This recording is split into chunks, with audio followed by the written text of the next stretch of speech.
Every God of War had power fantasy when it comes to Kratos, meaning that you go into fights and you feel really strong. You feel powerful, you feel like you can take them on, you feel like you can take anything on, no matter how small, no matter how big, it's like Kratos can handle it. So for this game, even though we were changing pretty much everything about the combat, we wanted to make sure that Kratos still felt like he was a powerhouse. The two things that we had talked about early on were like, one, we don't want to make an open world game. Two, we don't want to just mimic Dark Souls. As much as we like that game, there is kind of this interesting loop inside of it that we wanted to capture. That's when we really, I think, started embracing the fact that not all of God of War just has to be charge in, hit, and then sort of wake up after everything's over, right? We just didn't have that strategic element, that cerebral engagement. And all of the pieces that we put together throughout development put the player in a position that they have to think as they're fighting.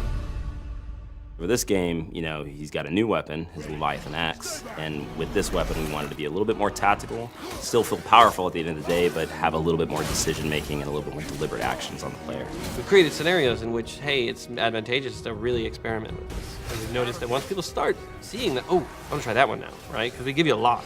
We want to make sure that, hey, when you win this fight, did you win it slightly different than this other player won the fight? Maybe you kicked them into a wall, stunned them, and grabbed them. Maybe you tripped them and then slammed your axe on top of them to split them in half. There's multiple ways to handle enemies this game. But I love the kind of trick shot stuff with the axe. So like throwing and tripping the character and then repositioning myself to put another character between me and the axe, recalling the axe and taking the character from the ground, popping him up, hitting another character in that line from behind, grabbing and then comboing that, launching him up, and then throwing a runic attack on him.